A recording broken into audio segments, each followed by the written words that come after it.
Bang Rio sehat ya? Sehat dong, gimana Mbak? Alhamdulillah, senang banget bisa ngobrol sama panutanku, seniorku. Udah ini gue udah bekas penyiar, udah gak siaran lagi gue. Tapi kan masih tetap abang dah. Siap tum gitu dong, ketum dong. Dari gue gak tahu Dua Lipa sampai sekarang gue bisa nyanyiin sih, Iya, karena bener. radio sih. Sekarang cinta kan sama Dua Lipa kan? Iya.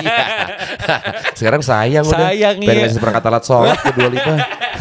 Flashback dikit selama karir lo ya sampai sekarang gitu ya. Ada nggak lo ngerasa kayak ini keputusan gue salah nih, kenapa gue ambil ini anjir gitu?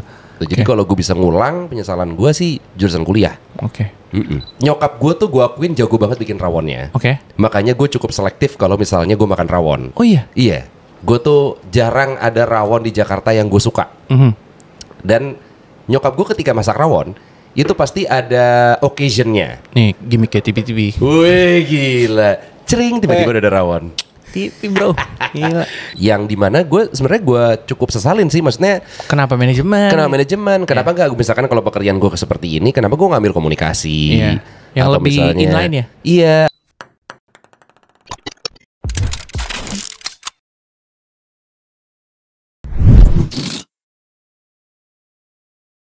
Selamat datang di Radio Khayal bersama Rizal Al-Qadri. Terima kasih banyak udah mau direpotin Rio Wicaksono. Wih, gila. Terima kasih banyak nih, ini tempat kesekian ya dari Alhamdulillah ya. bisnis-bisnis yang mencapai Asia Pasifik ya. Wah, amin. Bang Rio sehat ya? Sehat dong, gimana Mbak? Alhamdulillah, senang banget bisa ngobrol sama panutanku, seniorku. Udah ini gue udah bekas penyiar, udah gak siaran lagi gue. Tapi kan masih tetap abang dah. Siap tum gitu dong, ketum dong. Ini sebelum kita ngobrol-ngobrol, boleh cerita dikit nih tempatnya di mana nih? Ini tempatnya di bilangan Blok M Square. Oke. Namanya Okami Loft. Ini belum ada, ketika ini episode direkam belum ada sebulan lah tempat ini buka. Atau mungkin sebulan, gue agak lupa. Tempatnya tuh kayak cocktail bar. Mungkin teman-teman kalau kesini tuh mendapatkan kesannya tuh kayak semacam Japanese cocktail bar. Nggak apa-apa juga, maksudnya kita bebas lah orang mendapatkan kesannya seperti apa. Tapi yang pengen kita tampilkan sebenarnya kalau dari segi konsep tuh, lu kayak main ke rumah orang. Iya sih. Kayak house party, kayak main ke rumah orang, kayak misalkan lo main ke rumah temen, tapi si temen lo ini bapaknya punya tambang. Rumah kayak gini tuh cuma ada di Pinterest aja. Nggak ada aslinya kayak gini kalau bokap lo nggak korup. Dan keluarganya cari uangnya halal. Hasil umi nggak dikeruk tuh.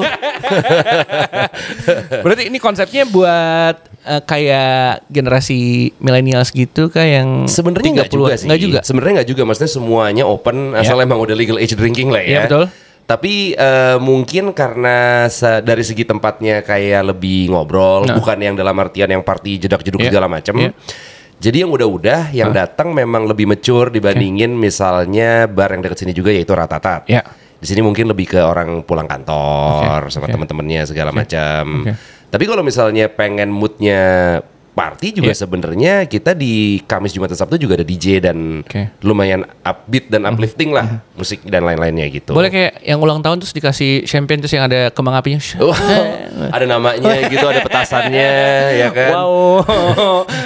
Kok 2010? 2025 di Filipina sih kemarin gue lihat reelsnya kayak gitu juga. Tapi bukan cewek-cewek seksi. Apa? Lebih ke orang kerdil. Ini kan emang kalau penyiar yang kayak gini. Tapi lu sekarang boleh disebutnya sebagai apa sih? Podcaster, mantan penyiar, atau masih mengemban title penyiar? Enggak atau lagi, penyiar mau udah enggak lah ya. Maksudnya gue udah berhenti siaran tuh mungkin hampir setahun. Karena gue terakhir kali siaran tuh Agustus 2024. Sekarang mungkin main job gue bisa dibilang ya podcast. Gue sama anak-anak rasanya memang udah jadi pekerjaan. Tapi memang gue selalu bilang sama anak-anak, dan gue terapkan di dalam pekerjaan gue yang lainnya juga ya. Ketika kita ngomonginnya udah sebuah pekerjaan, berarti udah ada kewajiban segala macam. Tapi lo harus tahu, kita harus tahu gimana tetap bikin ini fun. Gue gitu sempat ngobrol sama partner gue di BKR yaitu Molen. Kita sepakat yang ini kayaknya kalau emang udah nggak fun, berhenti aja kali ya. Wah gila. Iya maksudnya gue tuh cukup menganut prinsip itu di pekerjaan. Maksudnya seserius apapun pekerjaannya, se-stressful itu pekerjaannya. Kayaknya yang bikin kita waras adalah harus ada sisi funnya. Jadi ketika lo kerja itu lo bisa apa ya, bisa merasakannya juga nih kayak gue lagi main aja sama teman-teman gue gitu.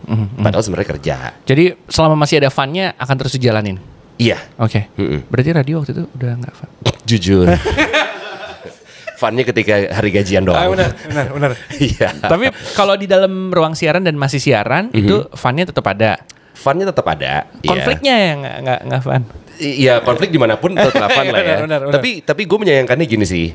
Sebenarnya kalau gue bisa muter balikin waktu lagi, gue tuh sebenarnya agak menyayangkan ketika gue siaran yang waktu itu hampir 20 tahun gue berkarir, gue di ujung karir siaran gue malahan sedang tidak dalam tahap cinta sama pekerjaannya.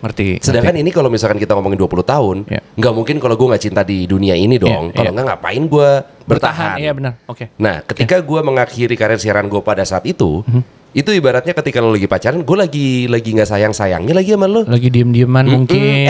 Putus gitu. Bukan yang kayak kita putusnya baik-baik, kita masih sayang, baik-baik sih sebenarnya baik-baik. Tapi bukan yang kayak emang lagi sayang-sayangnya tiba-tiba selesai. Itu kan kayaknya kesannya di gua pribadi tuh kayak lebih enak gitu. Kalau gitu, nyebut lo adalah podcaster dan businessman. Iya kali ya. Iya kali ya. Public figure? Enggak lagi. Bisa lah bilang gitu. Tapi kan itu kayaknya bukan sesuatu titel yang lo self proclaim. Iya sih. Kalau public figure harus datang ke lapor Pak dulu sih. Iya benar. Soalnya kalau ngomongin public figure, kayak public yang mana? Gitu dong. Jadi itu menurut gue titel yang lo tidak bisa sematkan ke dalam diri sendiri lo sama seperti influencer. Atau siapa yang lo influence? Jadi kalau misalnya influencer tapi yang nyebut orang lain, itu menurut gue masih nggak apa-apa. Dibandingin kayak gue adalah seorang influencer. Kagak, gue nggak terpengaruh sama lu. Gitu. Makanya sebenarnya enak ya kalau misalnya nyebutnya ya teman aja gitu ya. Iya sih. Karena kan ya dulu juga identitas penyiar radio itu adalah teman gitu kan. Iya, nemenin kan. Iya, approach itu yang selalu lu pakai akhirnya mau lu jadi podcaster, mau lu jadi businessman dan buka bisnis di mana-mana. Betul. Ya teman aja gitu. Teman aja. Podcast pun begitu. Kayak temen nongkrong kan. Gue tuh selalu misalnya ditanyain sama orang kayak sebenarnya gimana sih cara podcast yang bener? Wah, menurut gue podcast nggak ada yang bener, nggak ada yang salah lagi. Lo mau ngomongin podcast yang durasinya 5 menit sama 2 jam, dua-duanya nggak ada yang salah, nggak ada yang bener. Terserah lo aja gitu kan. Cuman gue selalu menjadikan si pendengar ini tuh kayak misalnya kita lagi nongkrong bertiga. Tiba-tiba ada orang yang baru, entah gue atau siapapun yang bawa. Jadi kalau misalnya gue lagi ngomongin lo, gue tuh mesti ngenalin ke si pendengar gue ini. Ada loh namanya Reza Al-Qadri, dia penyiar segala macam bla bla. Dia tuh kemarin habis dari Blok M. Nah jadi yang denger tuh kayak oh gitu. Diikut sertakan gitu ya. Jadi nggak asik sendiri lah ya. Iya betul. Wah, tapi menarik lu udah mention soal hampir 20 tahun bekerja di dunia radio. Terus pasti lu ngerasain prime-nya radio itu seperti apa? Yang penyiar radio tuh dianggap sebagai rockstar lah ya. Selebriti at that time gitu ya.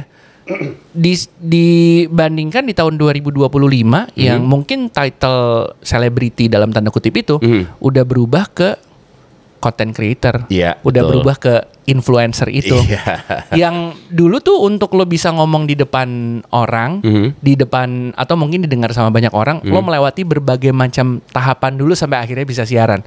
Sekarang lo buka kamera, rekam, posting, orang-orang udah bisa ngelakuin hal itu. Lo ngelihat itu sakit hati atau justru ini adalah sebuah pengembangan yang bagus? Sakit hati mah enggak lah ya. Maksudnya kalau misalnya lo sakit hati, justru lo berarti nggak bisa beradaptasi dong. Atau lo mungkin memang ya denial aja gitu sama apa yang terjadi sekarang. Kalau menurut gue, mungkin konsep dari si siarannya itu tetap ada. Cuman mungkin dengan adanya sosial media dan lain-lainnya, dalam artian ketika misalkan sekarang ada orang yang apply jadi penyiar, pasti ini nggak mungkin enggak, numbers followers tuh pasti diperhitungkan sekarang. Iya kan? Walaupun mungkin dia secara siarannya belum bagus-bagus banget, mesti perlu dilatih, tapi ketika followersnya banyak mungkin sangat dipertimbangkan untuk diterima. Jarang terjadi tuh. Lihat numbers itu jarang terjadi. Iya memang begitu. Nah, cuman menurut gua kayaknya gua merasakan transisi dari interaksi sama pendengar itu masih cuma lewat SMS sampai akhirnya lo bisa live dan lain-lain. Rasa apa ya, the feeling, kayak the magical feelingnya tuh sebenarnya ketika udah social media tuh menurut gue agak berkurang.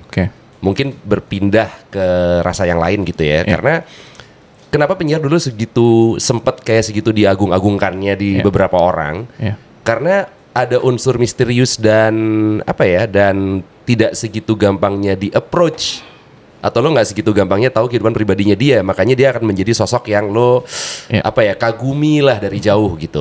Ketika misalkan udah ada social media dan lo ada story dan lo bisa lihat si penyiar A ini kesehariannya seperti apa dan lain-lain, jadi nggak surprise buat lo kan. Jadinya lo kayak biasa aja, lo jadi orang yang ya biasa aja, bukan manusia aja. Nggak salah juga sebenarnya. Cuman sisi misteriusnya itu juga udah nggak ada dulunya. Dulunya tuh seru, sekarang udah nggak ada. Enaknya dulu apa berarti? Enaknya dulu lo berimajinasi beneran bermain dengan theater of mind kalau menurut gue. Kalau kita ngomongin secara teknik siaran ya. Ini pun vice versa, dalam artian penyiar si pendengarnya nggak tahu penyiar ini seperti apa. Begitupun kita sebaliknya. Jadi lo bayangin waktu pas gue mendapatkan telepon dari cewek di jam 11:30 malam, suaranya rendah, ngomongnya agak mendesah dan super open. Itu otak gue kemana-mana sejujurnya. Langsung kepikiran nih bentuknya kayak gimana, matanya seperti apa, rambutnya kayak gimana, theater of mind. Yang mungkin gue siaran berdua, mungkin di bayangan gue berbeda sama teman gue. Cuman kan itu yang membuat radio tuh seru. Gitu. Kayak misalkan waktu itu gue kayaknya pernah cerita di podcast lain juga kalau waktu itu si Ardito pernah bilang sama gue, dia pengakuan kalau gue tuh sering banget dengerin siaran lo dan gue sering banget SMS pakai nama palsu. Even gendernya gue palsuin. Dia sering ngaku jadi cewek. Berarti seberapa banyak pendengar yang ngelakuin itu juga? Makanya. Iya, gue yang mikir kayak, woi pendengar gue cewek semua nih. Jangan-jangan semua cowok-cowok. Ternyata laki. Berewokan. Iya. Laki lagi di kasur gambar garuk-garuk perut gitu. Sambil SMS ke gue bisa aja. Ya tapi di satu sisi itu funnya lah ya. Funnya kan gue juga gak perlu tahu waktu itu sebenarnya si Ardito bohong apa gimana, kan gue gak perlu tahu. For the sake of the show seru. Iya. Sebagai penyiar sendiri lo ngerasain hal yang berbeda gak? Treatment orang lain, treatment pendengar terhadap lo zaman dulu sama sekarang? Dulu tuh beneran banyak, gue gak ngomongin banyak tuh banyak banget ya, tapi ada aja pendengar yang memang datang ke kantor. Kalau misalkan kayak ngasih makanan apa gitu-gitu, dulu sebenarnya bisa dibilang biasa gitu ya. Cuman yang datang ke kantor, waktu itu pernah ada cewek datang ke kantor, gue waktu itu siaran jam 10 malam. Tiba-tiba pas gue nyampe ada satpam yang kayak, "Mas, di dalam ada yang mau ketemu Mas Rio tuh." Gitu. Hah, siapa? Lo emang gak janjian Mas? Enggak. Gue masuk ke dalam, ada seorang cewek. Gue cuman halo gitu doang, terus gue masuk. Terus ada produser gue kan kayak, itu kayaknya pendengar nyariin lo deh. Oh gitu. Iya, sini gue kenalin deh. Oh ya, ayo. Udah kita ngobrol. Singkat cerita, dia bilang ke gue kalau dia itu baru diusir dari kosannya dia. Karena cowoknya dikasih tahu sama dia kalau dia itu hamil. Terus korelasinya sama gue apaan? Kenapa lo lari ke gue gitu kan? Kok jadi konselingnya ke lo? Nah, intinya singkat cerita, di malam itu dia berharap untuk gue anterin pulang. Pulang kemana? Mana dia tahu juga. Kok bagus? Kok normal nih gue bilang. Emang gak ada teman lain sampai akhirnya ke lu gitu ya? Dan ya gue gak tahu juga mas, gue hamilnya itu adalah modus atau gimana gue gak tahu kan. Akhirnya gue kasih duit 75.000 untuk di naik taksi, dan gue gak mau keluar lagi dari ruang siaran. Ngeri juga ya. Ngeri lah bos. Gila loh. Terus waktu pas gue ceritain ini ke temen gue gitu nih, temen tokai sih di pertemanan kita. Jujur kalau misalkan cakep lo anterin kan. Iya. Kok jadi standar ganda? Aduh kejebak. Jujur kalau waktu itu fisik Sofia Lacuba lo anterin gak? Iya. Malah gue jawab. Anyer juga gue anterin sampai Anyer.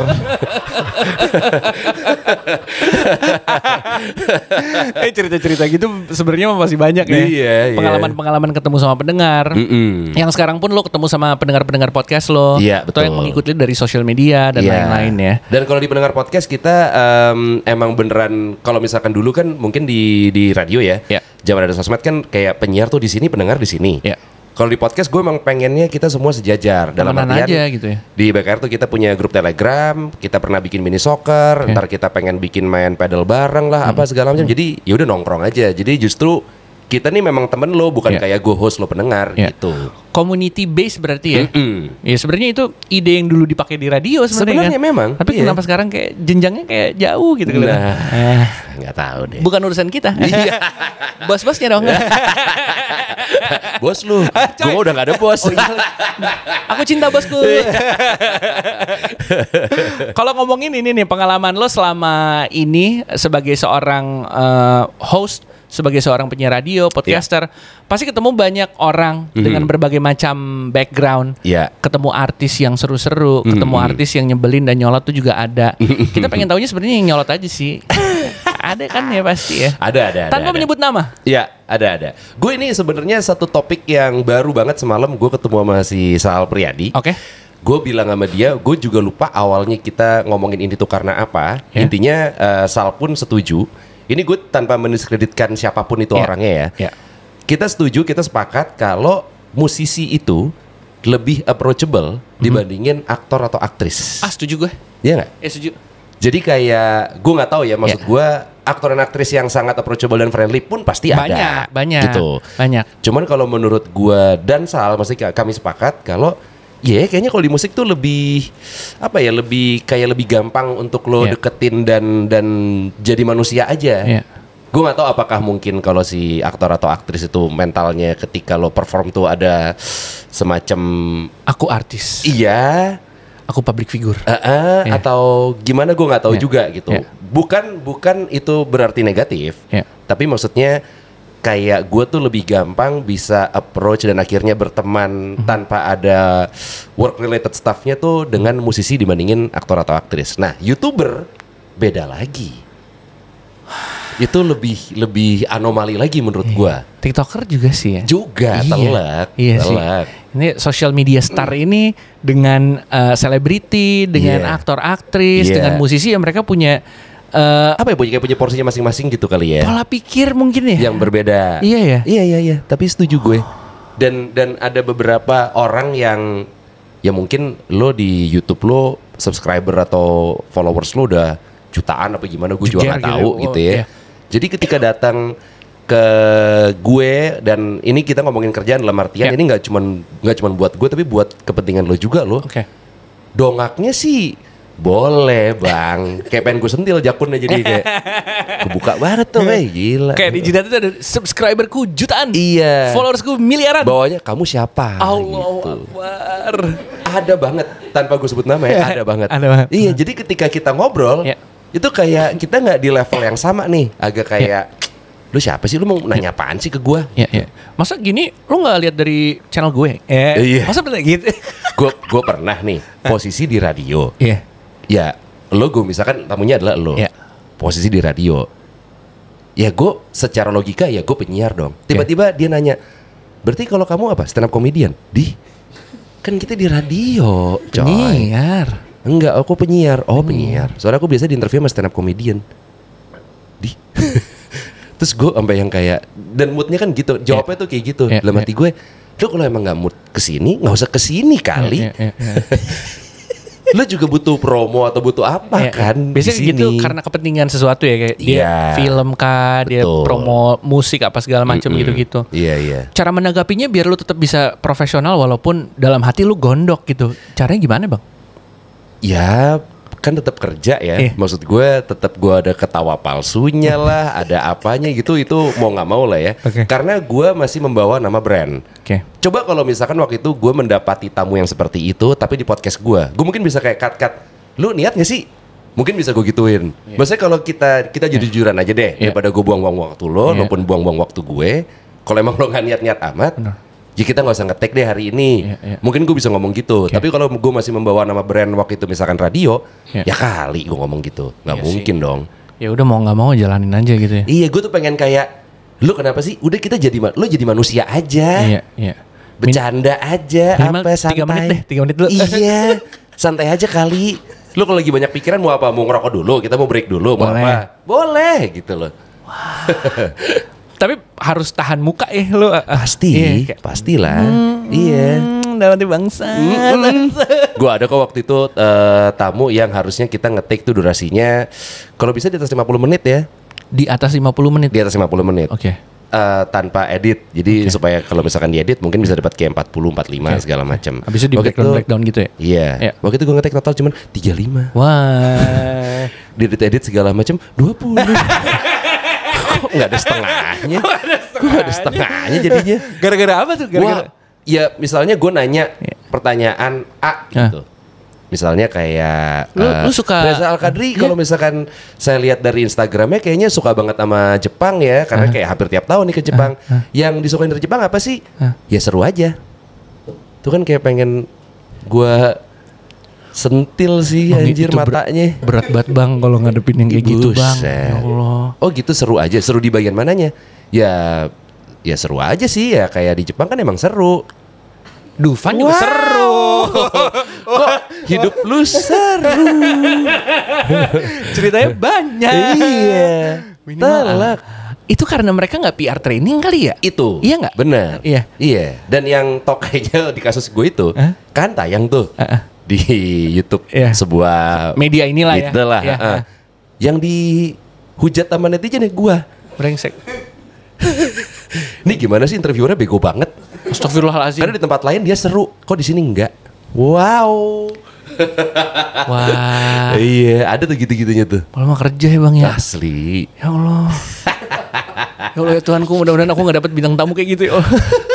Udah gitu kan gue sendiri. Kalau misalkan lo misalkan siaran kan lo berdua tandem. Kayak gue sama Patra gitu ya. Lo nya misalkan lagi agak anyep juga nih. Ada Patra yang mungkin masih bisa backup, gitu pun sebaliknya. Nah kalau one on one, terus lo bisa mentertawakan tadi itu. Ya iyalah serunya tapi gitu doang. Hahaha, lo mentertawakan berdua. Itu jadinya seru. Kalau gue tiba-tiba ketawain sendiri, ketawain dia, terus dia diem. Makin gue lagi yang kena. Ya gitu sih seru. Terus tapi gak ada tandemnya kayak ini siapa? Jadi gue yang makin hancur lagi dong. Penasaran orangnya siapa? Kita akan tampil. Gak usah. Stop making stupid people famous ya. Tapi yang enak mah banyak ya. Banyak yang musisi. Iya.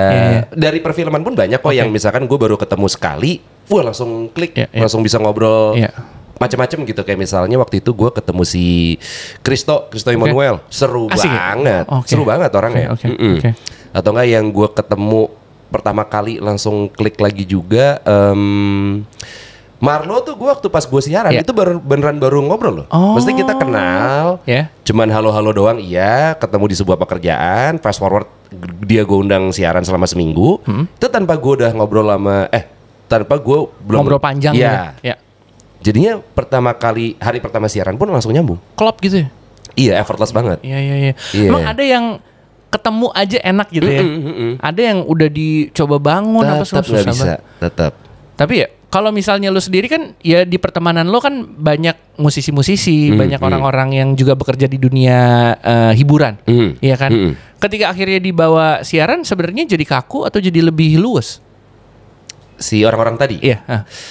Sebenarnya banyak orang menurut gue ya, banyak orang yang ketika ngobrol kayak gini tuh santai, seru segala macam. Tapi ketika lo udah ada mikrofon, udah kayak oke, ini sekarang saatnya ngomong tuh, ada yang mungkin pressure-nya, apalagi misalkan ada kamera tuh juga mungkin beda lagi tuh. Jadi ukak gitu. Level pressure-nya banyak lagi yang kayak gitu. Itu mungkin sama pekerjaan di voice over, itu juga banyak tuh orang-orang yang misalkan lo kayak ngomong gitu, suaranya bagus ya, artikulasinya jelas, bla bla bla segala macam. Oke, coba lo take VO, di depan lo udah ada mikrofon, lo di ruang kayak vocal booth gitu, lo sendiri. Di luarnya, di ruang monitoring ada operator, ada orang-orang agensi, ada klien segala macam. Geter pak, banyak yang begitu. Karena mungkin pressure kali ya. Iya, jadi mungkin banyak orang yang ketika di sehari-harinya terlihat atau kayaknya seru, begitu lo taruh di ruang siaran atau misalkan kayak lo ngetik podcast segala macam, belum tentu si sifat aslinya tuh keluar. Ya karena pressure mungkin nggak terbiasa aja. Iya sih. Tapi berarti jadi sebuah kalau gue menangkapnya gitu ya, jadi sebuah hal yang ya mungkin bisa dibilang lumayan wajib ya kalau lo adalah public figure, selebriti dan lain-lain, yang ketemu orang banyak lah ya, dan lo dianggap sebagai sosok lah, minimal PR training. PR training sih, bener. Maksudnya lo kan di situ ketika PR-ing lo bagus tuh lo jadinya positif dan terlihat memang lo respect orang lain lah gitu. Tadi kalau ngomongin lagi soal siaran, gue pernah ini juga tanpa nyebutin namanya ya. Gue waktu itu kan siaran kita depan-depanan nih. Depan gue monitor. Oke. Gue lagi ngomong, kok si partner gue nih nggak nyautin gue dan posturnya dia memang lebih kecil dibandingin gue. Jadi ketika ada di ruang siaran dan tertutup monitor, agak ketutupan. Ya. Gue cuma bisa lihat dia dari sela-sela monitor gitu doang, atau nggak gue naik. Kok ini orang nggak ngomong? Pas gue naik gini, lagi selfie sambil duck face gitu. Bagus. Kok gini sih? Kok foto booth? Total lagi on air, lagi siaran, gitu. Wah aneh-aneh banget deh. Tamu-tamu gue sempat yang kemarin-kemarin tuh sempat aneh-aneh banget deh. Bingung gue. Aneh-aneh tapi yang seru juga banyak. Yang seru juga banyak. Iya. Kalau ngomongin soal musik nih, lo ketika lo masuk ke radio ya, kalau kita flashback, berarti pekerjaan pertama radio. Iya. Siaran. Itu lo masuk di era musik lagi kayak gimana? Musik lagi yang dalam tanda kutip ya lagi gaul-gaulnya tuh lagi itu emo lagi trending. Oke. Emo lagi trending, terus band-band yang kayak mungkin semacam apa ya, block party itu juga lagi baru diputerin di radio.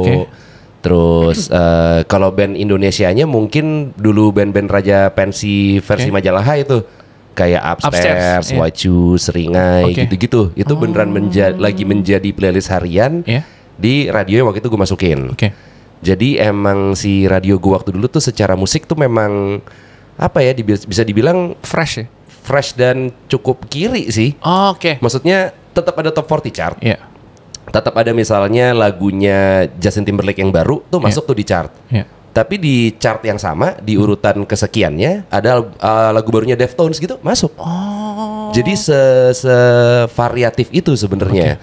Bisa dibilang apakah radionya pop? Tetap pop kok. Tapi apakah radio juga muterin lagu-lagu yang kekiri-kirian yang cutting edge gitu? Iya juga.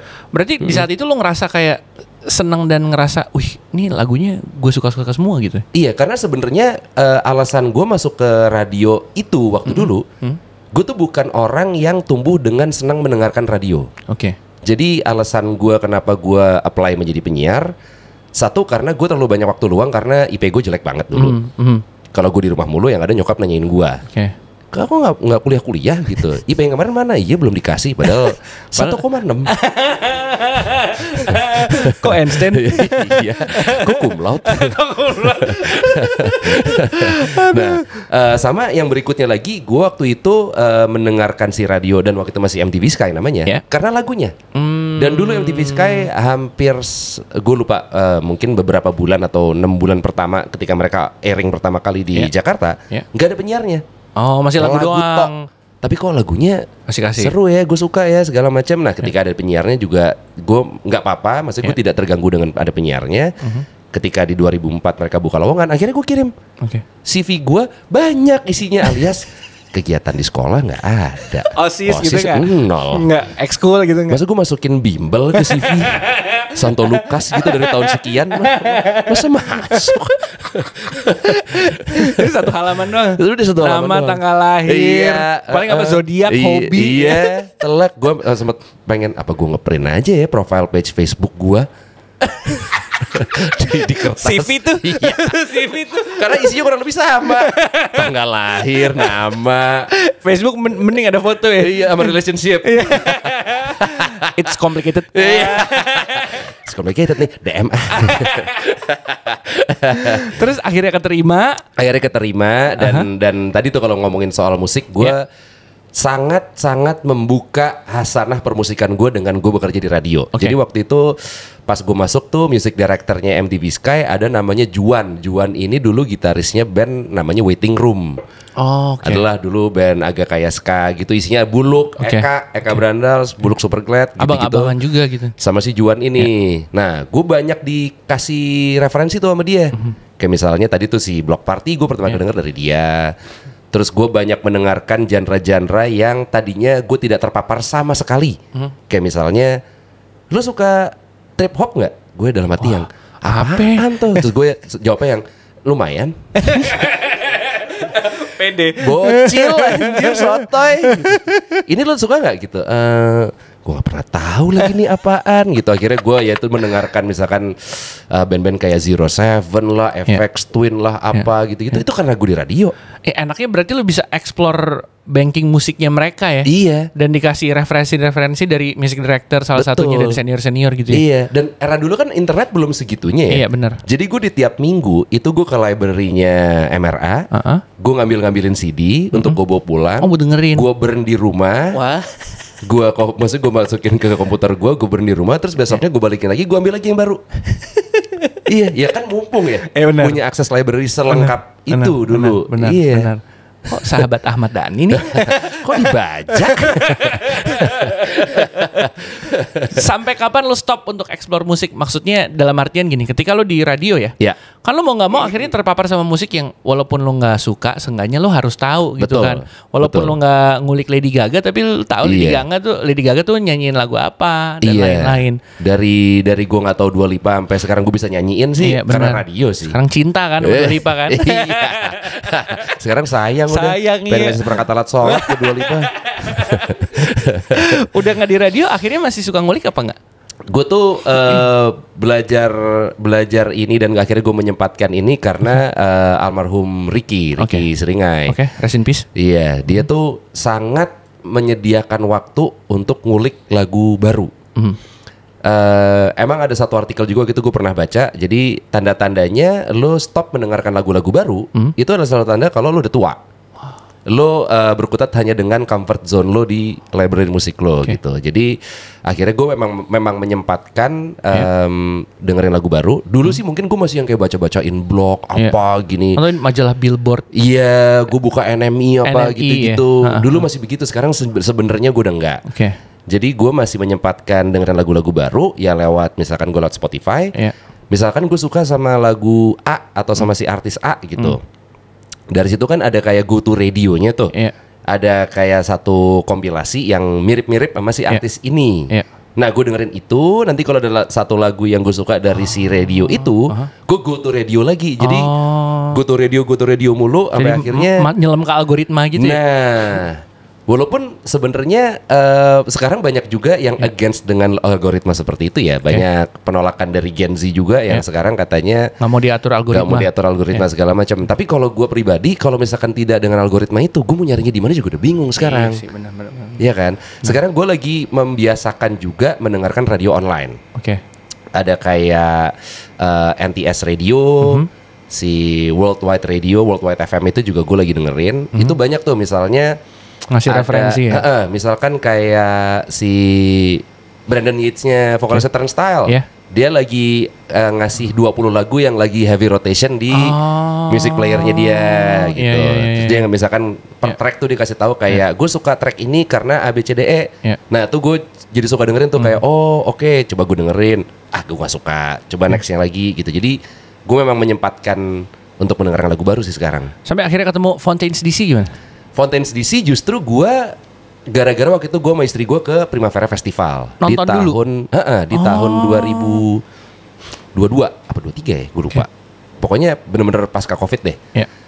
Gue tuh lagi nungguin band siapa ya? Gue lagi mau nonton The National di main stage. Terus gue sama bini gue yang kayak biar kita dapat spot yang enak, kita kesana duluan aja yuk sebelum si The Nationalnya main. Nah si Fontaines DC itu main sebelum The National. Jadinya waktu pas gue nonton tanpa gue tahu mereka satu lagu pun, gue yang anjing siapa nih kok keren banget, seru banget. Dan pada saat itu di Eropa mereka memang udah gede. Jadi mereka main di main stage walaupun belum terlalu malam tuh udah rame banget. Akhirnya dari situ gue kulik-kulik segala macem. Ternyata gue beneran suka. Dan si album terakhirnya dia yang Romance itu menurut gue bagus banget. Di bulan Februari kemarin gue nonton mereka solo konser di Jepang. Akhirnya. Iya. Yang kedua kali berarti? Yang kedua kali, tapi yang kemarin kan solo konser. Beda lah ya rasanya lah. Jadi nonton dulu, akhirnya ngulik. Baru akhirnya nonton lagi. Bisa singelong. Iya benar. Ya tapi hal-hal kayak gitu gak menutup kemungkinan lu juga bisa tahunya dari playlist orang lain. Dari radio, dari obrolan sama teman-teman. Jadi bisa disimpulkan emang lu anaknya suka ngulik musik ya?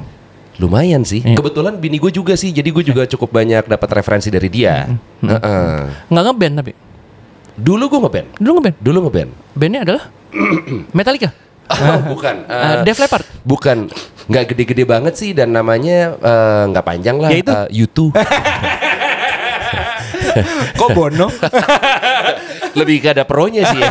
Manggung pro bono alias udah dibayarnya pakai anggur. Dulu gue sempet ngeband karena dulu waktu pas gue SMP gitu-gitu gue sempet ngeband sama Patra juga. Oh iya. Kita bawain kayak punk rock kayak Blink-182, NoFX gitu-gitulah karena memang lagi zamannya kan. Terus akhirnya ketika gue kuliah, gue sempet ngeband sama ada beberapa teman juga sama Patra juga. Itu karena waktu itu gue sempet lumayan sering nongkrong di Taman Suropati yaitu sama Gofar, DKK, Wancoy segala dan anak-anak suka bikin gig. Jadi yang kayak lu ngeband lah biar manggung di acara kita. Boleh juga deh, oke kita bikin deh gitu. Tapi buat seru-seruan doang aja sih, nggak ada ambisi apa-apa. Nggak kepikiran pengen serius jadi musisi profesional? Enggak lagi, karena menurut gue ternyata passion musik itu nggak harus menjadi performernya atau penampilnya gitu. Lo misalnya lo suka musik, lo bisa kerja di labelnya, lo bisa kerja sebagai manajer bandnya. Di belakang layar bisa. Iya, lo bisa bikin festival kayak Ucup, lo bisa jadi apa lagi ya, jadi DJ, jadi apa? Maksudnya banyak cara.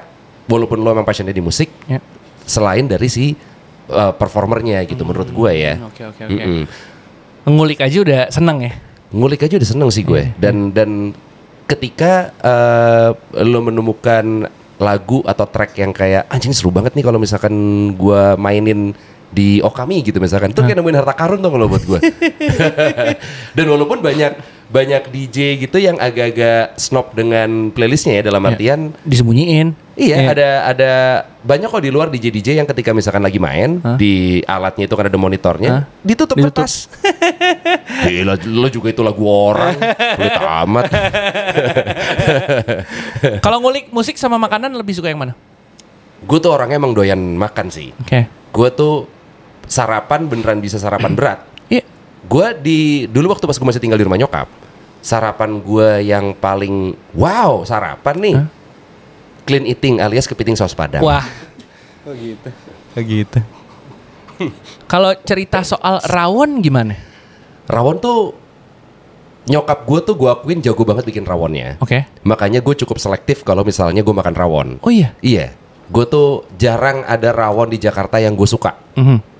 Dan nyokap gue ketika masak rawon itu pasti ada occasionnya. Nih gimmick kayak TV. Wih gila. Cering tiba-tiba ada rawon. TV bro. Gila. Gokil. Iya, jadi nyokap gue kalau masak rawon tuh harus selalu ada occasionnya. Spesial gitu ya? Antara kayak lebaran atau ada siapa ulang tahun, merayakan ulang tahun di rumah. Jadi rawon tuh selalu menjadi makanan yang gue makan di rumah ketika ada perayaannya. Oh, jadi nggak bisa sembarangan sebenarnya? Enggak. Oh iya, oke. Nyokap gue nggak masak rawon setiap hari. Gitu, selalu ada misalnya ada occasionnya lah. Tapi craving gitu nggak? Pengen deh BM makan rawon dah. Ada gue gitu. Ada. Terus pergi cari gitu. Nah tadi seperti gue bilang, gue di Jakarta belum menemukan rawon yang cocok sama selera gue.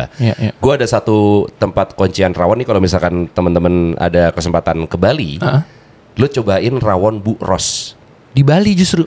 Nah waktu itu gue juga pertama kali gue mau makan rawon Bu Ros ini, gue ke Bali tanpa istri gue. Dia nanya, kamu ngapain ke Bali makan rawon?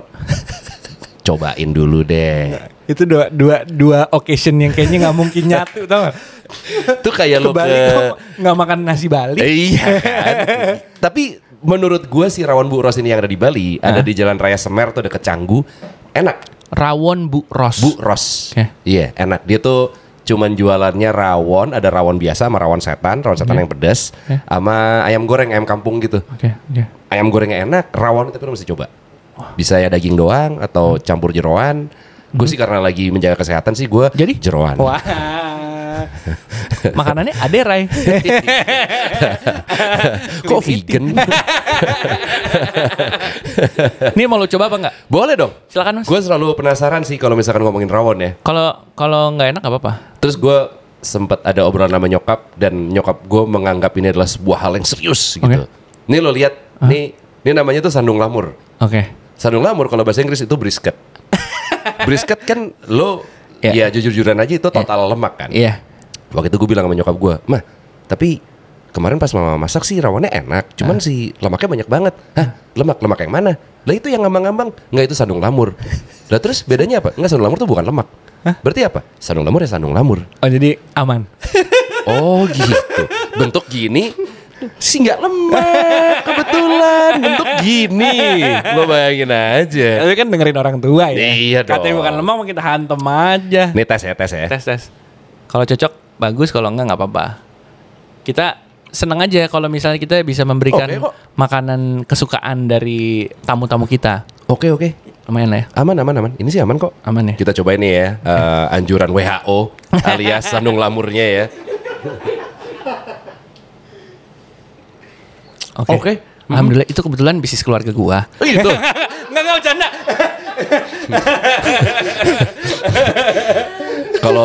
Kalau bener sih, tapi beneran enak sih, Mbak. Lumayan beneran, lah ya. Oke. Walaupun ini timnya Red Media yang beliin, gua enggak tahu. Oke. Not bad. Boleh lah ya. Boleh. Selain rawon, apalagi makanan yang harus lo cobain lah, minimal kayak seminggu, terus sebulan. Sebulan sekali gue pasti makan sama kayak kambing. Anen atau ini? Gue es turame. Sebenarnya es turame. Cuman es turame tuh gue ada sektenya nih, ada sekte Anen, ada es turame ada. Bener. Sekarang ada lagi sekte Bang Dava di Andara. Tahu. Tukang motongnya dulu dia tukang motong di Anen. Oh gitu. Sekarang buka si Bang Dava ini. Gue sebenarnya lebih suka es turame. Dan waktu pas gue masih tinggal di rumah nyokap, secara jarak gue lebih dekat ke es turame di Tebet Yan. Menurut gue rasanya kayak lebih pekat lah, lebih kuat dan lain-lain. Tapi semenjak gue udah pindah dari rumah nyokap, gue lebih deket ke Anen.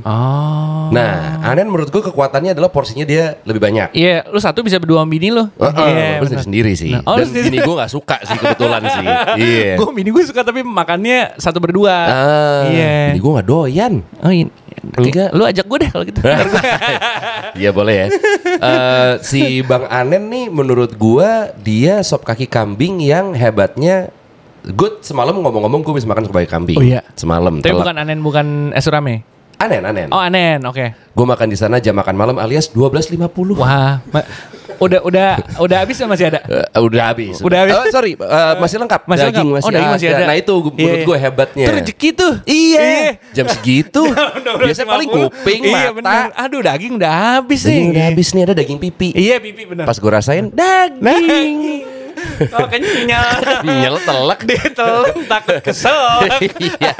Iya. Tapi semalam masih lengkap, aman. Masih lengkap ya. Gue kuliner doyan banget sih, makanya gue doyan. Salah satu destinasi favorit gue akhir-akhir ini adalah Bangkok. Karena di Bangkok makanannya Michelin star-nya banyak banget ya. Iya. Telur dadar pakai oyster. Apalagi kalau doyan kepiting ya. Buset, di Bangkok sih kepiting sih merajalela sih. Buset. Gila sih. Ternyata kuliner banget juga ya orangnya.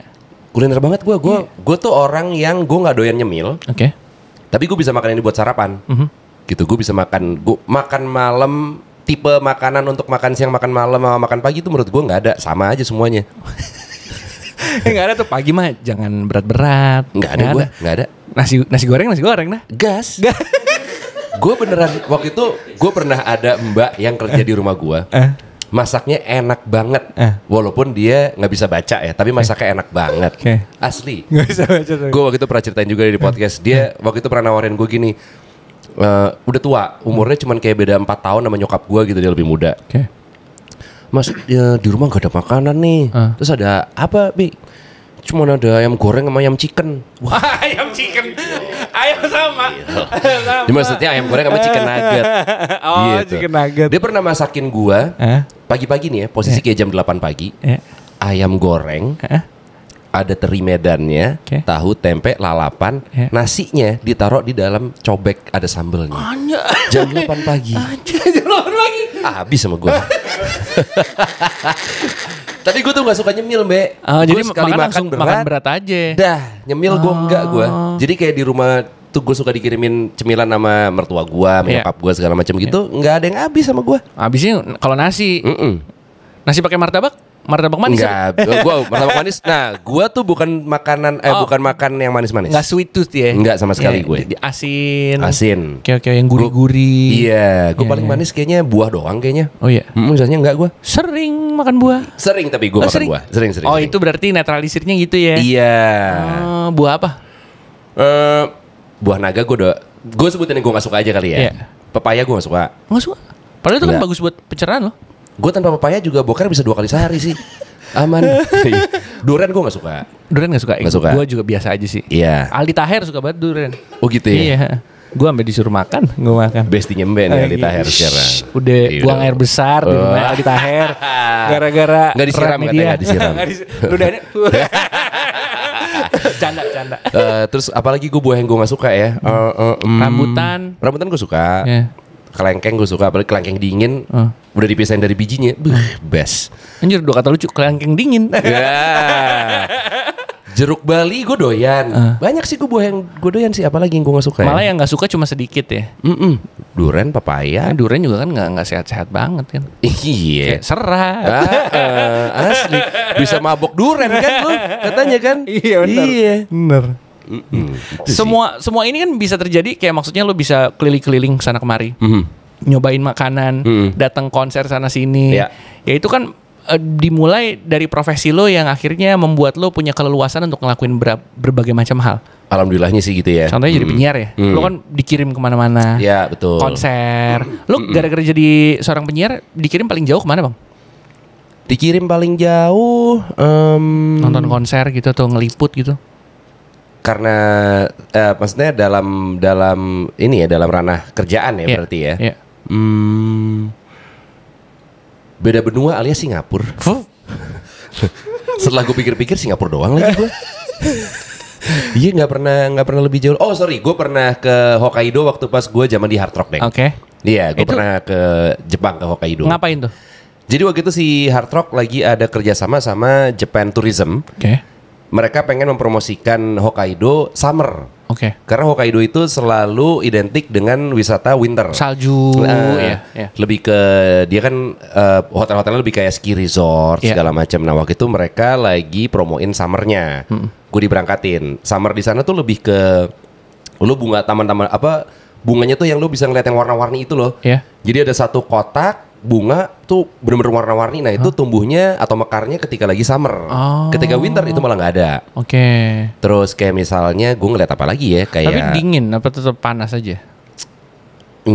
Sejuk lah. Nggak sepanas kayak Tokyo gitu misalnya. Enggak sih. Kayak kalau lu Fuji Rock kan lu gerah batu. Di Tokyonya parah. Walaupun di Sinaebanya sih sebenarnya dingin karena mereka sering hujan ketika lagi Fuji Rock kan. Tapi waktu itu gue pas ke Hokkaido sih memori gue nggak dingin-dingin amat sih, karena mungkin waktu itu tengah tahun ya, kayak Juli atau Juni gitu gue diberangkatinnya. Cuman yang gue pengenin lagi ke Hokkaido adalah dia secara makanannya, si ikan-ikannya segala macam, mungkin karena deket pelabuhan dan lain-lain. Pantai gitu. Katanya itu first handnya di situ. Jadi beneran fresh banget dan seger banget tuh katanya di situ. Lo berarti kesana jalan-jalan doang gitu, bikin konten gitu-gitu ya? Dan waktu itu kan belum kayak sekarang Reels dan lain-lain. Live report gue. Bentuknya ini bunganya bagus banget gini-gini segala macam, audio. Itu enak banget tuh. Iya. Kerja enteng. Ini kalau misalkan Hard Rockers bisa lihat ya bunganya ya, gimana cara lihatnya bangke? Orang lo audio. Tuh enak banget itu. Iya, cuman live report sama ya gue posting foto-foto feed di Instagram. Story aja waktu itu belum ada. Jadi cuma Instagram feed story doang gitu ya. Feed doang. Iya. Enak banget. Iya deh, itu gue baru ingat kalau ternyata gue paling jauh ke Hokkaido. Gue pernah waktu itu diberangkatin sama kantor juga nonton F1 Rocks. Di Singapura. Dan nonton F1-nya juga. Gue bukan penggemar F1. Dan ketika gue nonton live, makin gue nggak doyan. Karena ngeliatnya nunggu. Jadi ketika lagi start itu seru karena kan lo balap-balapan gitu. Terus kan F1 tuh kayak bisa 70 lap gitu kalau nggak salah kan. Iya. Lo kayak 5 lap atau 8 lap ke atas tuh udah yang kayak sebat kali ya. Gue bilang sama panitianya gitu, gue boleh balik hotel duluan gak sih? Gue nonton di TV aja deh. Justru di TV lebih seru. Iya. Kameranya ngikutin kan. Ini cuman iya benar. Terus kan F1-nya kenceng banget deh. Bener. Lu bisa kayak 150 km per jam atau bahkan 200. Jadi set. 2 menit lagi set. Habis itu apa ya? Main handphone. Set. Gue kencing dulu ya. Pas gue kencing lewat set ya, jadi gue kelewatan dong. Duduk dulu, sebat dulu. Boleh di hotel aja sih gue. Konsernya tapi seru. Konsernya seru. Waktu itu gue nonton No Doubt. Nonton. No Doubt. Iya, waktu itu ada No Doubt, ada Black Eyed Peas sama Beyonce. Wah, Beyonce. Iya. Itu hatamnya banyak cewek-cewek tuh. Betul. Sama banyak fans-fans Beyonce tuh. Iya, terus gue waktu pas cerita ke temen gue yang suka banget Beyonce gitu yang kayak iri. Kok nada lo kayak Beyonce gitu? Harusnya kayak Beyonce gitu dong. Kayak harusnya itu disebutin pertama. Iya gitu kayak gue nonton Beyonce harusnya gitu dong. Lo kayak gue nonton Beyonce. Gue kayak biasa aja. Malah bisa clickbait yang bagus tuh. Gara-gara radio Rio Wicaksono bisa nonton Beyonce. Tapi biasa. Iya nonton Beyonce. Nah iya gue nonton Beyonce sih gitu. Biasa. Dari awal karir sampai hampir 20 tahun. Untuk lo mencapai prime time, untuk lo mencapai yang paling ya striker lah ya kalau di kesebelasan gitu. Itu butuh waktu berapa lama, Bang? Gue siaran hampir 3 tahun dapat slot siaran sore. Oke. Apa 2 tahun gitu gue agak lupa lah. Tapi emang waktu itu yang membuat gue pindah ke radio gue yang terakhir sebelum akhirnya gue udah nggak siaran lagi. Karena di list gue yang belum gue checklist cuman tinggal siaran pagi. Siaran pagi doang. Maksudnya semua udah. Semuanya udah. Chart udah. Sahur aja weekend udah. Sahur oke. Sahur udah, weekend udah, siaran siang udah, regular time siang udah, 10-1 bahkan waktu itu gue pernah malam. Special program 8-10 yang misalkan acaranya memang ada acara misalkan ngebahas film atau ngebahas musik tertentu itu gue juga udah. 10-1 tuh yang hard rock yang manggil cewek-cewek. Iya. Tuh kan teman-teman gue juga pada yang kayak, lu anjing lu ya, bisa aja lo gini segala macam. Ya bang, lo bisa berkeliaran. Kan gue di kantor, ceweknya aja gue bawa kemari. Untuk interview lah. Untuk ngobrol-ngobrol. Untuk kita silaturahmi membawa rezeki. Betul. Koneksi aja, koneksi. Networking. Terus ke prime time akhirnya? Kalau siaran berapa tahun tuh ya? Kalau sore tadi tuh sekitar 2 tahun lah. Gue 2 tahun siaran, habis itu dikasih slot sore. Dari situ, dari slot sore di Trax radio pertama gue selalu ditandemin. Jadi gue udah gak pernah siaran sendiri lagi. Ketika gue ke Hard Rock, gue sempet ditandemin, sempet siaran sendiri. Tapi gue tadi tuh minta di jam yang siang. Pertama gue di siang, karena mereka kayak ini lagu-lagunya 90s alternatif kayaknya cocok nih sama lu segala macam. Oh yaudah, oke. Gue sempet dipindahin ke sore waktu itu sama Gofar bentar. Terus gue dipindahin ke malam. Nah pas dipindahin ke malam, gue waktu itu bilang sama, lo kenal juga Yahya. Oke, Pak Yahya. Yahya sekarang kerja di Jak FM, program direkturnya. Nah, gue waktu itu bilang sama dia, gue mau siaran malam, asal programnya lo bebasin ke gue. Maksudnya gue akan bertanggung jawab pasti sama programnya, tapi gue nggak mau diatur-atur. Gue Senin, Selasa, Rabu, Kamisnya mau apa itu terserah gue. Sikat. Bikinlah tuh si Hot Babes. Alasan lihai untuk kenal sama banyak orang. Iya betul. Benar. Radio kan gitu kan. Benar. Iya. Itu orang-orang yang sulit gue jangkau jadi bisa datang gara-gara radio. Iya sih. Kalau waktu pagi akhirnya sesuai dengan ekspektasi lo nggak? Asiknya ternyata bangun pagi seru ya siaran pagi atau? Kalau dari bangun paginya gue gak ada masalah. Karena morning person. Jadi morning person tadinya enggak. Tadinya morning person. Morning. Tadinya gue enggak, tapi jadi morning person. Bahkan sampai sekarang body clock gue jadi tetap masih ngikut. Iya. Secara siaran sebenarnya seru. Mungkin waktu itu gue kan mungkin ada plus minusnya lah ya. Mungkin downside-nya waktu itu gue belum dibiarkan sampai misalkan ada program yang dipropos sama manajemen gitu. Ketika si programnya ini masih dalam tahap yang butuh dikasih waktu lebih banyak lagi atau lagi masih adaptasi, manajemen mungkin punya pertimbangan lain, akhirnya programnya diganti. Jadi gue disuguhin satu formula program yang baru lagi. Nah, bagian itunya sih mungkin yang agak melelahkan atau draining buat gua karena gua lagi jejekin si program ini mungkin baru kayak 2 bulan udah lo ganti lagi. Sedangkan mungkin bukan karena programnya jelek, cuman emang butuh waktu lebih panjang lagi aja mungkin. Jadi adaptasi terus jadinya. Adaptasi terus. Oke. Sebenarnya kalau misalnya dikasih kesempatan pagi, tapi dengan kebebasan seperti lu siaran waktu malam, akan jadi lebih seru berarti. Iya sih. Karena lo bisa kreatifnya sesuka lo. Betul. Dan seasik yang lo mau. Iya. Dan sekarang gue kayaknya kalaupun ada radio yang mau nawarin gue lagi dan radio FM gitu ya, maksudnya emang ada jam eksak siarannya, kayaknya gue cuma mau pagi doang deh. Pagi doang. Kayaknya. Oke. Rio siaran malam tapi 2M. Gas. baru pilihan doang. Apa muncrat maaf. Baru pilihan pertama lah. Gue kayak pagi doang deh. Ada kata doangnya lagi. 2M gas. Mau 10.3 juga gue ayo kok siarannya 10.3. Tidak mau, pokoknya harus. Kapitalis. Tapi abang lo, Bang Semi kan juga penyiar kan? Betul. Dan VO aktor juga. Iya.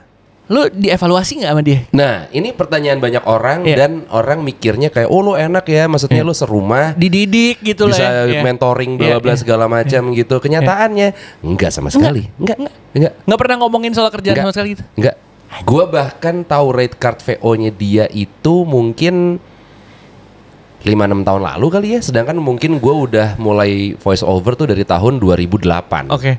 Iya. Itu pun gue tahu bukan buka-bukaan ya. Gue tahu rate cardnya dia karena kita ditawarin pekerjaan yang sama. Yeah. Jadi mau nggak mau gue jadi tahu rate-nya gitu. Itu setelah bertahun-tahun gue nggak pernah di review, gue nggak pernah dikasih kiat-kiat siaran atau kiat-kiat voice over, nggak pernah. Atau kan kalau penyiar kan biasanya suka dievaluasi tuh, ada air checknya gitu kan, sama bos sama apa. Biasanya abang-abangan kan, kalau menurut gue sih lo gitu, kayak kan? Tadi baiknya misalnya lu gini deh. Nggak ada. Suara lu kurang bulat men. Nggak ada. Nol. Nggak ada lagi. Iya mungkin karena apa ya? Tapi kalau lo, sorry gue potong, lo minta saran gitu, pernah nggak? Nggak juga. Kayak nggak ada kepikiran gitu lagi. Dia pun juga kayaknya bukannya gue tidak mau mengevaluasi atau ngasih masukan buat dia, cuman emang nggak kepikiran aja lagi gitu. Ya udah. Tapi disatuin kerja bareng? VO bareng satu skrip pernah gue. Itu emang kayaknya agensinya iseng aja sih. Dan ngeheknya approve sama klien. Jadi gue beneran ada dialog. Itu gue sama dia. Tapi suaranya kan. Nah. Diakalinnya misalkan gue ngambil yang rendahnya, dia ngambil yang tingginya. Tapi ketika kita ngobrol kan lo ada intonasi ya. Jadi yang rendah akan ada tingginya, yang tinggi akan ada rendahnya. Jadi akan kayak ada ketemu di tengahnya gitu. Aneh banget. Suara sokap. Nah, kalau kerjaan bareng juga waktu itu gue pernah ada satu podcast, branded podcast yang gue kebetulan jadi hostnya. Dia tamu. Dia jadi tamunya. Itu ngehe sih, maksudnya kayaknya itu adalah program pertama kali yang menyatukan gue sama dia bareng dalam satu talk show. Itu ngehe dan kayak anjing seru juga ya gitu. Siapa tahu kan abis ini ada tawaran lain, mau nggak? Tawaran untuk berdua? Iya. Nggak masalah sih, maksudnya ayo aja sih. Tapi cuma gocek nih. Per episode berdua ya? Berdua. Berat lagi. Itu kalau kayak gitu gue mendingan gue bikin sendiri aja. Iya. Mendingan gue bikin sendiri aja. Flashback dikit selama karir lo ya sampai sekarang gitu. Ada nggak lo ngerasa kayak ini keputusan gue salah nih, kenapa gue ambil ini anjir gitu? Jurusan kuliah justru. Malah bukan pemilihan dalam kerjaan dan lain-lain. Enggak. Harusnya gue ambil kali ini nih, kenapa gue enggak sih, gue kayaknya kalau itu nggak terlalu, penyesalannya nggak sebesar itulah. Kalau kuliah tuh gue beneran SMA tuh literally nggak pernah belajar. Jadinya ketika gue udah saatnya kuliah dan gue memilih jurusan tuh gue yang apa ya? Gue tuh tadinya pengen ngambil desain grafis. Karena apa? Kayaknya keren aja. Nah, ketika gue present ke nyokap gue yang apaan? Kamu nanti mau kerja apa kalau misalkan desain grafis? Gue nggak bisa menjawab itu. Emang kamu bisa gambar? Gue juga gitu kayak anjing. Dibilang jago nggak juga sih gitu. Akhirnya gue kenapa tidak bisa menjawab? Karena tidak bisa menjawab pertanyaan itu dari nyokap. Dan nyokap gue adalah seorang yang bekerja di bank. Akhirnya gue ngambil manajemen ekonomi. Yang dimana gue sebenarnya gue cukup sesalin sih, maksudnya kenapa manajemen? Kenapa nggak misalkan kalau pekerjaan gue seperti ini, kenapa gue ngambil komunikasi yang atau lebih misalnya, inline ya? Iya, atau kayak apa hubungan internasional misalnya, siapa tuh itu bisa membawa gue ke tempat manapun itu gue juga nggak tahu gitu. Jadi kalau gue bisa ngulang penyesalan gue sih jurusan kuliah. Kalau untuk keputusan di radio, di podcast gitu nggak ada sama sekali? Keputusan di radio enggak sih fun-fun aja. Maksudnya semua kayaknya ada plus minusnya, tapi nggak sampai membuat gue menjadi penyesalan gitu, enggak sih, nggak ada. Kalau gue inget waktu itu salah satu pertemuan kita, lo kalau nggak salah pertama kali ngenalin gue sama Molen. Di Lola apa di mana ya kalau nggak salah? Ya kan gue nge-MC. Betul. Lo datang sebagai tamu. Yes, betul. Dikenalin. Gue akhirnya gue bilang kan, gue cerita gue nonton kalian berdua waktu kalian nge-MC di Trax. Gue masih jadi anak kampus. Iya benar. Nontonin. Iya. Terus cerita tuh, lo abis ini mau ngapain lagi bang? Nggak tahu sih, rencananya pengen bikin podcast. Iya benar. Itu akhirnya jadi ide boker tuh BKR tuh jadi dari akhirnya. Situ. Iya betul. Pemilihannya kenapa Molen sama Bob Chow? Kalau Molen sebenarnya gue tuh kan gue berhenti siaran sama dia ketika dia masuk ke kantor dia sekarang, dan gue pindah radio yaitu ke Hard Rock FM pada saat itu. Karena memang kita kan gue sama dia tuh dari SD sebenarnya kan. Temenan banget gitu ya. Gue dari kelas 5 SD dia pindah ke sekolah gue, SMP bareng, SMA enggak, kuliah bareng, siaran bareng. Jadi maksudnya dia adalah orang yang kita kerja bareng, plus dia juga di pertemanan gue juga adalah orang yang sering banget gue ketemu gitu kan. Kalau kata Gen Z mah bestie ya. Bestie telat. Akhirnya memang gue waktu itu sempat kepikiran sama dia untuk bikin, waktu itu even kita belum tahu apakah itu namanya podcast. Kita bikin siaran lagi yuk gitu. Kita upload misalkan kayak di SoundCloud atau apa. Cuman waktu itu gue banyak pertimbangan kayak misalkan ngeteknya di mana, kita nggak punya alat, bla bla bla segala macam. Pikirannya pasti mixer apa? Iya. Udahlah akhirnya tidak terjadi itu. Itu mungkin tahun 2013, 2014 gitu kali ya kalau gue nggak salah. Akhirnya ketika waktu itu gue diajakin sama Tio dari Box to Box, gue no brainer yang pertama kali gue kepikiran langsung Molen untuk menjadi partner gue. Tapi waktu itu Molen lagi ngambil S2 di Singapura. Jadinya gue pikir, wah gak bisa nih, dia waktunya susah. Kepikiran Bobby karena waktu itu kan kita lagi sekantor di Hard Rock. Walaupun gue gak siaran ada bareng. program yang sama dia, atau misalkan dia gak pernah jadi produser gue secara langsung segala macam, memang enggak. Cuma dari ngobrol segala macam kayaknya nyambung dan kayaknya bisa seru nih. Akhirnya kan kita bikin satu episode yang pertama perdana tuh gue sama Bobby doang. Nah, ketika gue ngobrol sama Molen, gue akhirnya pengen bikin podcast nih sama Bobby gini segala macam. Si Molen langsung kayak, gue ikutan dong. Kan waktu itu kita sempat bikin ide gini segala macam. Gue ikutan dong. Ntar lo ngakalinnya pas lo cabut gitu-gitu gimana? Gue waktu dulu, maksudnya gue udah bisa bilang dulu karena udah 6 tahun yang lalu ya. Dulu itu kita tidak menyangka kalau bakal sepanjang ini, dan akhirnya menjadi pekerjaan juga kita tidak menyangka. Jadi kita waktu itu mikirnya yang kayak, ya kita berarti nge-take selama lo di sini aja Mol. Nanti ketika udah cabut ya udah pikirin nanti aja. Gak gitu, mentalnya masih gitu. Karena gak ada kepikiran akan jadi bisnis, akan jadi sebuah pekerjaan. Gue gak ada ekspektasi apapun. Pokoknya selama gue suka, topiknya gue suka, gue gak diatur-atur semua, ya udah gue lakuin aja. Akhirnya ketika mulai ada duitnya segala macam dan Molen harus cabut, akhirnya kan kita sempat ada rekaman yang jarak jauh. Pakai internet. Jadi tetap ngerekam pakai sound card dan lain-lain. Cuman gue tetap pakai Zoom buat guide aja. Nggak ada enak-enaknya itu. Enakan langsung gini. Iya. Editingnya juga repot banget. Dan si Molen juga nanti eventually akan cabut lagi. Kita nggak tahu mungkin 1 atau 2 tahun lagi, tapi akan ada waktunya nanti ketika dia penempatan lagi. Dan gue akan mengulang itu lagi. Rekaman jarak jauh lagi, anjir. Mikirnya udah capek sekarang. Tapi serepot-repot dan capek-capeknya masih fun untuk dijalankan. Iya. Dan kayaknya kita masih, maksud gue mungkin tadi tuh kayak alasan yang mungkin berlakunya cuman kalau gue ngomong kayak gini aja. Cuman sebenarnya aslinya kayaknya gue tidak akan menyerah segampang itu. Karena kita juga udah punya kita udah punya tim yang bisa dibilang mereka hidup di situ. Hidupnya bergantung sama kita nih. Ngerti. Jadinya kalau misalnya gua berhenti cuman karena ego gua doang karena udah nggak fun tuh kayaknya udah nggak gitu deh. Nih banyak support system kita yang memang bergantung sama ini loh gitu. Siapa sangka itu semua bermulai dari iseng-iseng. Asli. Seru-seruan doang. Iya, beneran. Gue nggak menyangka kalau ternyata bisa menjadi sebuah pekerjaan atau profesi. Nice. Gitu, iya. Jadi ketika gue udah nggak siaran tuh, rasa kangen siarannya tuh malahan kalau di gue pribadi bisa terobati dengan take podcast. Makanya banyak kan anak-anak yang tadinya siaran tuh yang gila gue kangen banget sih siaran gitu. Gue sejujurnya biasa aja. Karena mungkin gue punya medium podcast. Kalau lo nggak punya medium podcast, mungkin lo akan ngerasain hal yang sama. Betul. Iya. Jadi buat penyiar radio di sana selagi masih siaran, nikmati. Nikmati easy money-nya. Iya bener lagi bang, bener. Iya kan. Gue takut kalau dipecat gimana.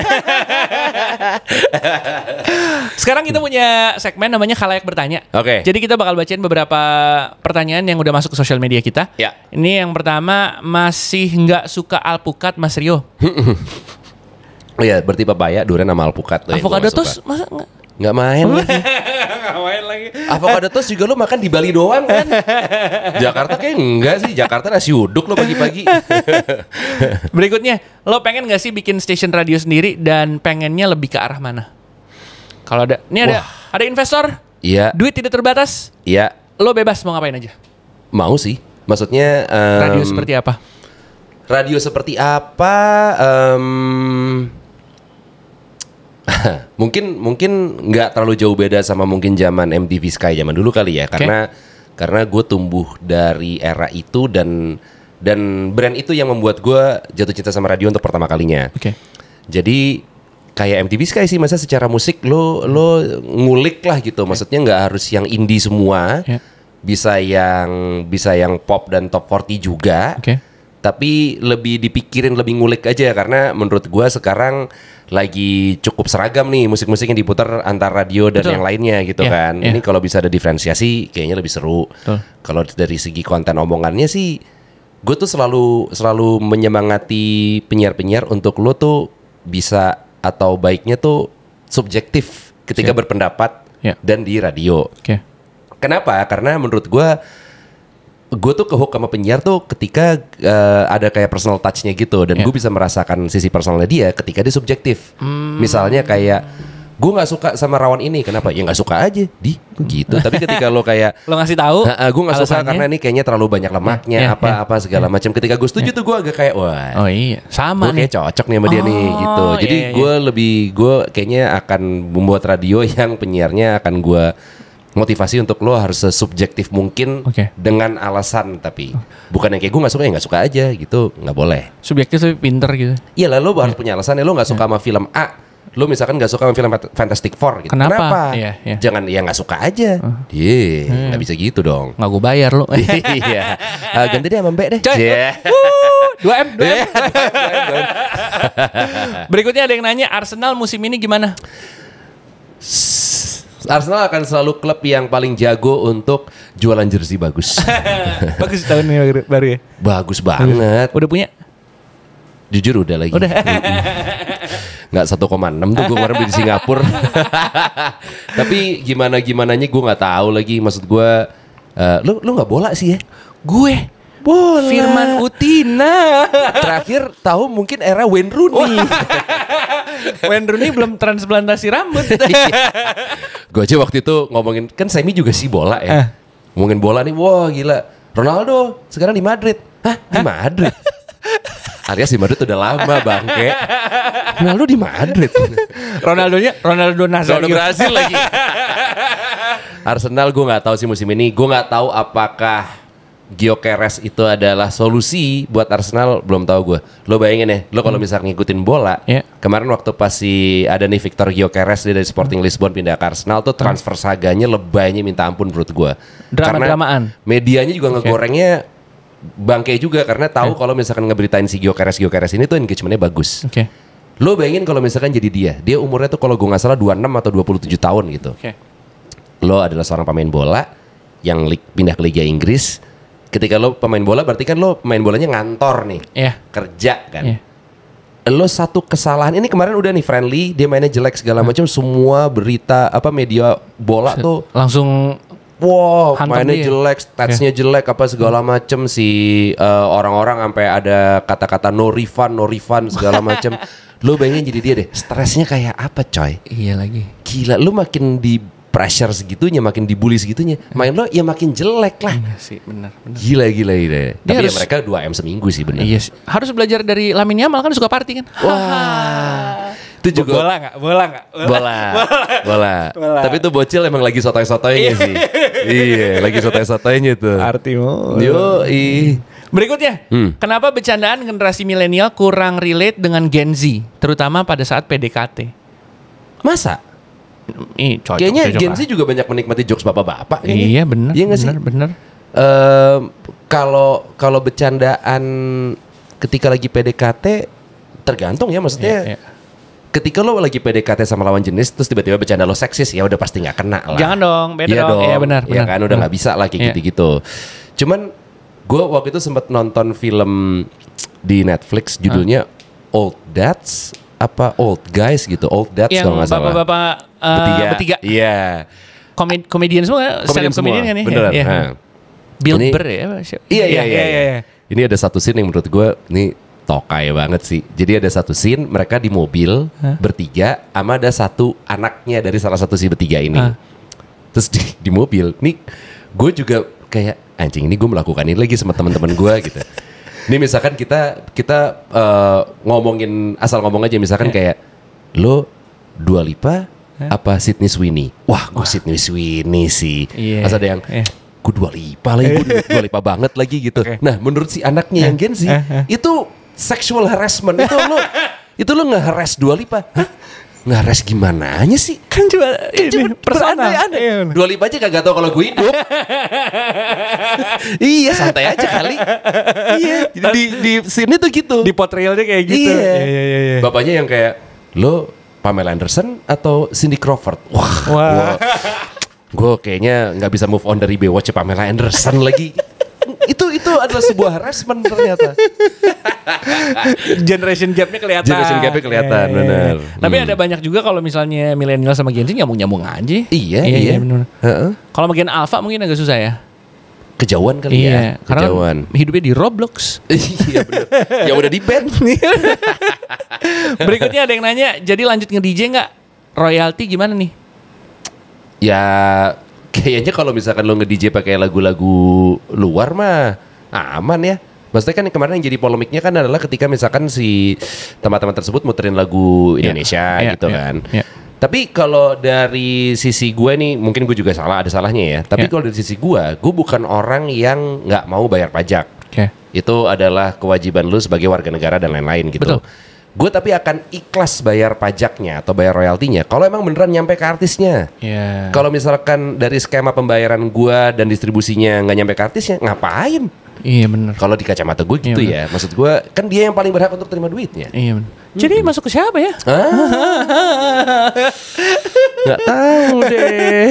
Ada yang nanya gini mas, masih diseringai mas? Wah. Baru tuh kayaknya pertanyaannya